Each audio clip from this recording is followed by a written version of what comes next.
আকাশে বাতাসে একটা কথা বারবার ধ্বনিত হচ্ছে, সেটি হচ্ছে শেখ হাসিনা নাকি 26শে মার্চ বাংলাদেশে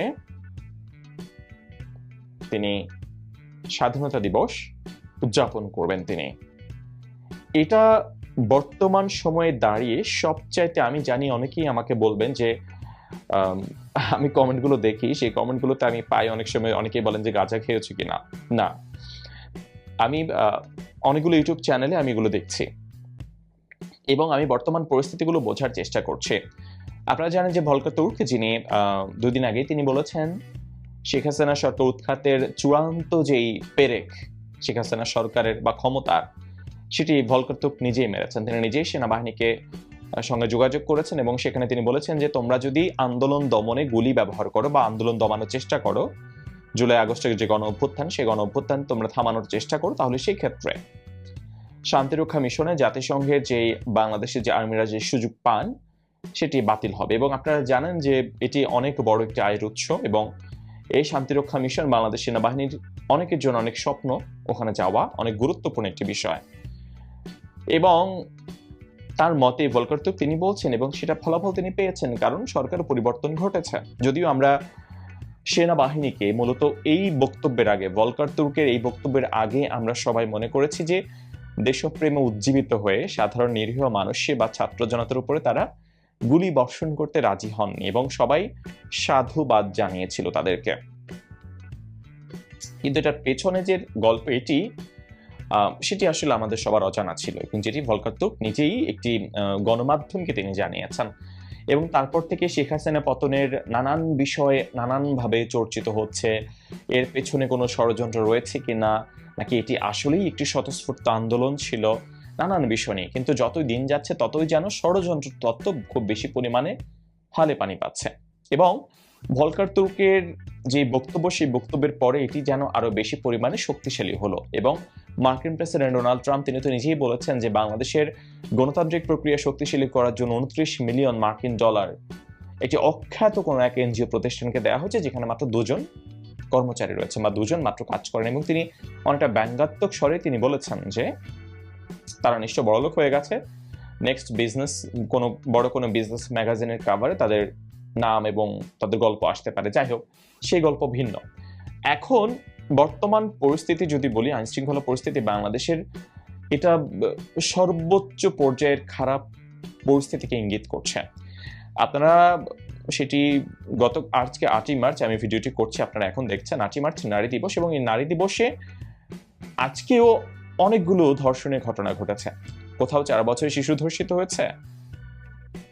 মানে এটা এমন ভাবে বেড়েছে বা বাড়ছে, যেটা প্রতিনিয়তই প্রতিদিনই আমরা হয় ছিনতাইয়ের খবর পাচ্ছি, না হয় মবের খবর পাচ্ছি, না হলে রেপের খবর পাচ্ছি। মনে হচ্ছে যেন এই বিষয়গুলো একেবারেই স্বাভাবিক হয়ে যাচ্ছে ডে বাই ডে। এবং এগুলোর বিরুদ্ধে আমরা যে শক্ত কোনো প্রতিরোধ সরকারের দিক থেকে দেখতে পাচ্ছি, সেটা হতে পারে ভোকাল কোনো প্রতিরোধ, সেটাও আমরা খুব একটা পাচ্ছি না, বা সেটি আমরা আইন শৃঙ্খলা বাহিনীর দিক থেকেও আমরা খুব একটা বেশি দেখতে পাচ্ছি না যে হারে ঘটছে। উল্টো আমরা দেখতে পাচ্ছি যে ঢাকা ইউনিভার্সিটিতে ওড়না পরার নানান ঘটনা, এগুলো আপনারা জানেন, এগুলো আমি বলে আসলে ভিডিওটা লম্বা করতে চাই না। এই ঘটনাগুলোতে আমরা দেখতে পাচ্ছি বরং তৌহিদি জনতার একটা মব, একটা গ্রুপ, তারা থানায় যায়, সেখানে গিয়ে তারা আসলেই মনে হচ্ছে যেন আইন আসলে এখন মামার হাতের মোয়া হয়ে গেছে। মানে আমার নিজের একটা জিনিস করতে ইচ্ছে করছে, আমি আইনের তোয়াক্কা করছি না। বা একটা দেশে আইন কখন মানুষ নিজের হাতে তুলে নেয়, কখন নেয় আইন নিজের হাতে? যখন দেখে যে দেশের প্রচলিত আইনি ব্যবস্থার উপরে মানুষের ভরসা উঠে গেছে। এইসব ক্ষেত্রে দুইটা পক্ষর নানান ধরনের ঘটনা ঘটে। একটা পক্ষ হতে পারে যারা আদতে নির্যাতিত, তারা আইনের সাহায্য না পেয়ে তারা নিজেরা আইন নিজের হাতে তুলে নেয়। এটা একটা বিষয় যেটার হয়তো বা একটা মোরাল সাপোর্ট সমাজের একটা অংশ দিয়ে থাকে, যে হ্যাঁ তারা হয়তো বা আইনের কাছে গিয়ে আশ্রয় পায়নি, সে কারণেই তারা আইন নিজের হাতে তুলে নিয়েছে। এক্ষেত্রে এই সুযোগটা আসলেই অপরাধী একটা পক্ষ আছে তারা ব্যবহার করে, তারা নিজেরাই আইন নিজের হাতে তুলে নেয় অপরাধী কর্মকাণ্ড, অপরাধমূলক কর্মকাণ্ড সম্পাদন করার জন্য। এবং সেই ক্ষেত্রে দেশটা পুরো বিশৃঙ্খল হয়ে ওঠে। এবং বর্তমান বাংলাদেশে মূলত আসলে সেকেন্ড পার্ট যেটা আমি বলছিলাম সেটাই চলছে। অপরাধী যারা রয়েছে তারা কেউ কেউ আইন নিজের হাতে তুলে নিচ্ছেন, তাদের মনে হচ্ছে যে কোথাও আওয়ামী লীগের লোকজন রয়েছে, তাদের আওয়ামী লীগের লোকের বাসায় হয়তো বা তার ডিভোর্স হয়েছে দুর্যোগ আগে, তার বাসায় গিয়ে লুটপাট চালানো যায় এবং সেটা আইনশৃঙ্খলা রক্ষা বাহিনীর চোখের সামনে। এবং এই লুটপাট মানে আপনারা ভাবতে পারেন বাংলাদেশের গণমাধ্যম এই ধরনের ঘটনা তারা লাইভ সম্প্রচার করছে, তারপরেও সেখানে কোনো আমরা আইনশৃঙ্খলা বাহিনীর কঠোর কোনো অ্যাকশন আমরা দেখতে পাই না। কেন পাই না সেটা আমি জানি না। মানে লুটপাট চালানো হচ্ছে, গণমাধ্যম লাইভ করছে, লুটেরারা বলছে যে আমরা আমাদের কাজ করছি, আপনারা আপনাদের কাজ করেন। মানে কতটুকু কনফিডেন্ট তাদের যে আমরা কোনো অন্যায় করলেও আমরা আসলে আইনের হাতে বন্দী হব না, বা বন্দী হলেও আমাদের আরো একটা নিশ্চয়ই বি টিম রয়েছে যে টিম থানায় যে যাবে, গিয়ে আমাদেরকে মুক্ত করে নিয়ে আসবে। মানে অপরাধীদের জন্য কি এটা স্বর্গরাজ্য হয়ে উঠছে বাংলাদেশ? 24-এ গণ অভ্যুত্থান একটি নতুন বাংলাদেশের স্বপ্ন দেখিয়ে সামনে এসেছিল। সেখানে নিশ্চয়ই অপরাধীদের এভাবে তারা স্বাধীন হয়ে যাবে। তারা মনে চাইলো 100 জন, ধরুন আপনিও আমার ভিডিও যিনি দেখছেন, আপনারাও চাইলে এখন 100 জন একত্রিত হয়ে টার্গেট করবেন যে আপনাদের এলাকায় শিল্পপতি কে রয়েছে, আপনাদের এলাকায় বড় লোক কে রয়েছে, তার বাড়িঘর আপনারা আক্রমণ করে ফেলবেন, বলবেন যে এখানে আওয়ামী লীগের লোকজন ছিল, বা আওয়ামী লীগের কোনো এক মন্ত্রীর শ্যালকের ভাগ্নার মামতো বোনের জামাইয়ের বাসা এটা, এখানে আপনারা লুটপাট করে টাকা পয়সা নিয়ে চলে আসেন। মানে হয়ে যাবে যে মব লুটপাট করেছে। এবং ব্যাপারটা অনেকটা এরকম ঘটছে। এটা যদি থামানো না যায় তাহলে বাংলাদেশের এই যে অবস্থা এটি কোথায় গিয়ে পৌঁছাবে সেটা আসলেই বলা যাচ্ছে না। এমন পরিস্থিতিতে সাধারণ মানুষ নিশ্চয়ই নিষ্কৃতি চাইছে। সরকারের দিক থেকে যে অ্যাক্টিং যে গভর্নমেন্ট রয়েছে বর্তমান বাংলাদেশে, তাদের দিক থেকেও শক্ত কোনো পদক্ষেপ তারা এক্সপেক্ট করছে। সেটা যদি তারা না পায় তখন কি হবে? সাধারণ মানুষকে আবার রাস্তায় নামবে? তাদের কি আবারও পুনরায় নিজেদের বুকের রক্ত ঝরিয়ে তাদের স্বপ্ন বাস্তবায়নের জন্য দাম চুকাতে হবে? তারা কি আদৌ ফিল করছে তারা আগেই ভালো ছিল? কারণ এর মধ্যে আমরা অনেক ফেসবুক সেলিব্রিটিকে দেখতে পাচ্ছি যারা স্ট্যাটাস দিচ্ছেন। অনেকেই 1.5 মাস আগে 2 মাস আগে স্ট্যাটাস দিয়েছিলেন আগেই ভালো ছিলাম, 1.5 মাস 2 মাস পরে এখন অনেকেই ডিরেক্টলি এখন লেখার চেষ্টা করছেন বা লিখছেন। অনেকেই কেউ লিখেছেন, আমি দেখেছি ফেসবুকেই, ব্রিং ব্যাক শেখ হাসিনা, এমন স্ট্যাটাস আমি দেখতে পাচ্ছি। তার মানে কি শেখ হাসিনা ফিরছে বাংলাদেশে? অন্তর্বর্তীকালীন সরকারের এই পর্যন্ত গত 8 মাসে সবচাইতে বড় ভুল সেটি হচ্ছে ধানমন্ডি 32 নম্বর ভেঙে দেয়া।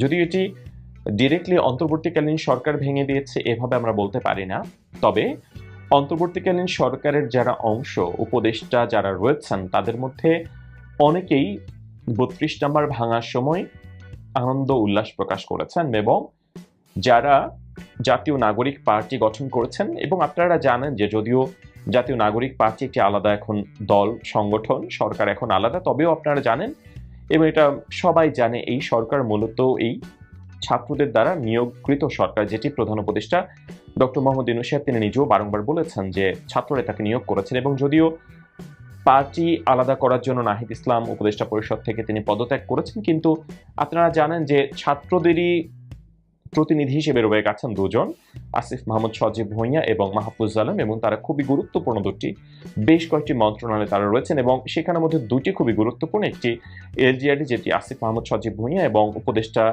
যিনি তথ্য উপদেষ্টা তিনি মাহফুজ আলম সাহেব। এই যে ঘোষণা দিয়ে ধানমন্ডি 32 নম্বর ভেঙে চুরে গড়িয়ে দেওয়া, এটি হচ্ছে বর্তমান অন্তর্বর্তীকালীন সরকারের সবচেয়ে বড় একটি ভুল সিদ্ধান্ত, সেটি আমি মনে করি। এবং এটি কেন অন্তর্বর্তীকালীন সরকারের সিদ্ধান্ত বলে আমি মনে করছি, সেটি তো আমি বললাম একটু আগে যে সরকার এবং ছাত্রবাস সমন্বয়ক যারা, তারা মূলত আলাদা কোনো সত্তা নয়, তারা মূলত একই মুদ্রার, তারা এপিঠ এবং ওপিঠ।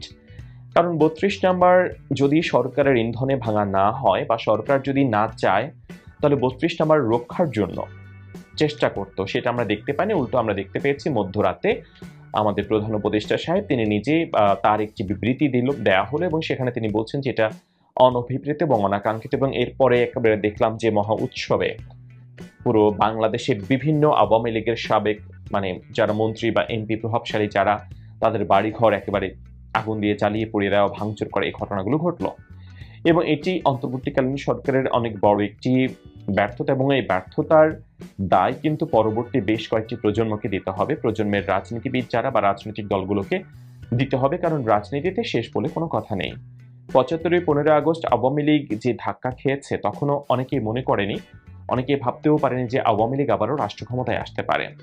বর্তমান সময়ে এসে আওয়ামী লীগ যদিও অনেক বেশি পরিমাণে বেকায়দায় রয়েছে, তাদের বিরুদ্ধে গণহত্যার অভিযোগ রয়েছে, তাদের বিরুদ্ধে অর্থ পাচারের অভিযোগ রয়েছে, তাদের বিরুদ্ধে দুর্নীতির অভিযোগ রয়েছে, তাদের বিরুদ্ধে নানান অভিযোগ থাকা সত্ত্বেও আওয়ামী লীগ নিঃশেষ হয়ে যায়নি। আওয়ামী লীগ শেষ হয়ে যায়নি। এবং আপনারা জানেন যে একই রকম অর্থ পাচার, অর্থ লোপাট, দুর্নীতির অভিযোগ বিএনপির বিরুদ্ধেও ছিল। বিগত 15.5 বছরের আওয়ামী লীগের শাসন আমলে শেখ হাসিনার আওয়ামী লীগ সরকার বিএনপিকে কম চেষ্টা করেনি দমিয়ে রাখতে। বিএনপির প্রধান চেয়ারপারসন বেগম খালেদা জিয়া তিনিও দুর্নীতির দায়ে দণ্ডিত হয়ে তিনি কারাভোগ করেছেন।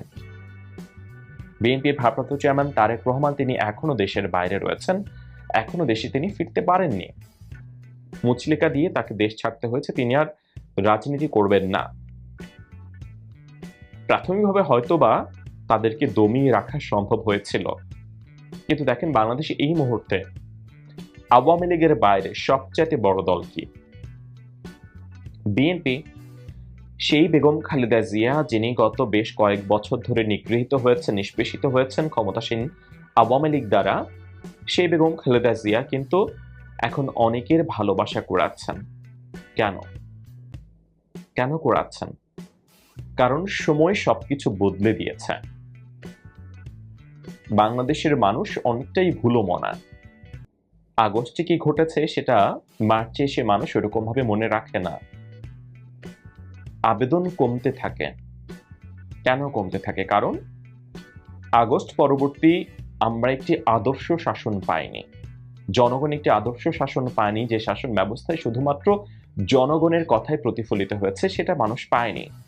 যদি মানুষ সেটা পেত তাহলে মানুষের মনে আগস্টের চেতনা আরো বেশি পরিমাণে জাগরুক হতো। একটা জিনিস আমাদের নেতারা, আমাদের রাজনৈতিক দলের যারা প্রধান, তারা, আমি বলবো এটা তারা ভুল করেন, অথবা এটা হতে পারে তাদের কোনো একটা চাল।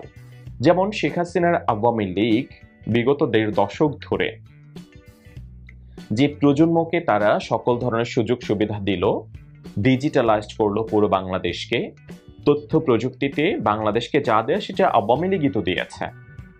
অন্য দল থাকলে সে দল দিত, কিন্তু ঘটনাক্রমে গত 1.5 দশক ধরে পৃথিবী জুড়ে যেই তথ্য প্রযুক্তি যে উত্থান, সেই উত্থানের এই সময়টুকুতে ঘটনাক্রমে আওয়ামী লীগই বাংলাদেশের রাষ্ট্র ক্ষমতায় ছিল। তো এই তরুণ প্রজন্ম গত 1.5 দশক ধরে আওয়ামী লীগের শাসন আমলে তারা বড় হয়েছে, এবং তারা দেখেছে যে আওয়ামী লীগের শাসন আমলে আপনারা দেখবেন যে সরকার জনগণের জন্য কতটুকু করে তার চাইতে মানুষ মনে রাখে সরকার জনগণের জন্য কোনটা করেনি। এটা মানুষ মনে রাখে, নেগেটিভ জিনিসটা মানুষ মনে রাখে। গত 1.5 দশক ধরে আওয়ামী লীগের উপরে যে পাহাড় সম প্রত্যাশা, সেটা স্বাভাবিকভাবে পূরণ করতে পারেনি আওয়ামী লীগ, এবং সাধারণ মানুষের মধ্যে যতটুকু না ক্ষোভ, তার চাইতে বেশি এই তরুণ প্রজন্মের মধ্যে, নতুন প্রজন্মের মধ্যে যারা নতুন ভোটার। এবং সবশেষ জুলাই আগস্টে যে ন্যাক্কারজনক হত্যাকাণ্ডের ঘটনা ঘটেছে নিরীহ ছাত্রদের উপরে, সেটা দায় সম্পূর্ণভাবে আওয়ামী লীগের উপরে। কারণ ক্ষমতা আওয়ামী লীগের হাতে ছিল তখন। শেখ হাসিনা তখন রাষ্ট্র সরকার প্রধান ছিলেন। যেই ঘটাক না কেন এই ধরনের ঘটনাগুলো, দায় কিন্তু শেখ হাসিনা এড়াতে পারেন না, কারণ এগুলো রক্ষার দায় তার, জানমালের হেফাজতের দায় তার। একই রকম ভাবে 32 নাম্বার একটি রাষ্ট্রীয় সম্পত্তি, জানমালের হেফাজতের দায় কিন্তু অন্তর্বর্তীকালীন সরকারের। তাই আওয়ামী লীগ নাই হয়ে গেছে। আমি কথা একটা বলতে গিয়ে আসলে অন্য প্রসঙ্গে চলে এলাম, কারণ রাজনীতি এত বেশি ভাস্ট, এটা নিয়ে একটা বিষয় নিয়ে কথা বলতে গেলে অনেক বিষয় প্রাসঙ্গিক ভাবে চলে আসে এবং ভিডিও অনেক বড় হয়ে যায়। আমি যেটা বলছিলাম যে এই যে আওয়ামী লীগকে এখন অনেকেই যারা বলছেন নাই হয়ে গেছে, শেষ হয়ে গেছে, আওয়ামী লীগ হয়তোবা কয়েক বছরের জন্য তাকে থমকে দেওয়া যেত আওয়ামী লীগকে, যদি যেমনভাবে 75 15 আগস্ট বঙ্গবন্ধু শেখ মুজিবুর রহমানকে সপরিবারে খুন করে আওয়ামী লীগকে প্রায় 20 বছর ক্ষমতার বাইরে রাখা সম্ভব হয়েছে, একই রকম ভাবে সেটা সম্ভব হতো যদি সেদিন গণভবনে 5 আগস্ট শেখ হাসিনার সাথে খুব বাজে ঘটনা ঘটতো বা শেখ হাসিনাকে শেষ করে দেওয়া সম্ভব হতো। কিন্তু যেহেতু সেটা সম্ভব হয়নি, আমার মনে হয় না আওয়ামী লীগের বাংলাদেশে পুনরায় রাজনীতিতে প্রাসঙ্গিক হয়ে ওঠা বা শেখ হাসিনার ফিরে আসা, এটা খুব বেশি পরিমাণে ৭৫ 15 আগস্টের পরের যে সংকট, সেই সংকটের চাইতেও বেশি বলে আমার মনে হয় না। কারণ শেখ হাসিনা মানুষ হিসেবে খারাপ হন বা ভালো হন, যাই হন না কেন, সেই বিতর্কে না গিয়ে শেখ হাসিনার কনফিডেন্সের প্রতি একটা ভরসা আমার মনে হয় অনেকের রয়েছে। কারণ শেখ হাসিনা এমন এমন ব্যাপার তিনি করবেন বলেছেন, অনেক বাধা বিপত্তি ছিল। আমরা যদি পদ্মা সেতুর কথাও আমরা বলি, শেখ হাসিনা সেটি করে দেখিয়েছেন। হ্যাঁ, তার বিরুদ্ধে অনেক অভিযোগ রয়েছে, সেগুলোও সত্য হিসেবে ধরলেও এই ব্যাপারগুলো আপনাদেরকে সত্য হিসেবে ধরা উচিত। তাই আওয়ামী লীগকে একেবারে নিঃশেষ করে দেওয়ার জন্য যে প্ল্যান বা যে প্রচেষ্টা ৩২ নাম্বার গুঁড়িয়ে দেয়া সহ, যে আওয়ামী লীগের তীর্থস্থান ৩২ নাম্বার গড়িয়ে দিলাম, নতুন প্রজন্ম আর আওয়ামী লীগকে স্মরণ করবে না, ভাববে না, তাদের মনে আওয়ামী চেতনা বা মুজিবের যে চেতনা সেটা রোপিত হবে না, ব্যাপারটা আসলে অতটাও সহজ হিসেব নয়। যদি সহজ হিসেব হতো তাহলে ৭৫-এ কিন্তু ৩২ নাম্বার গড়িয়ে দেওয়া যেত।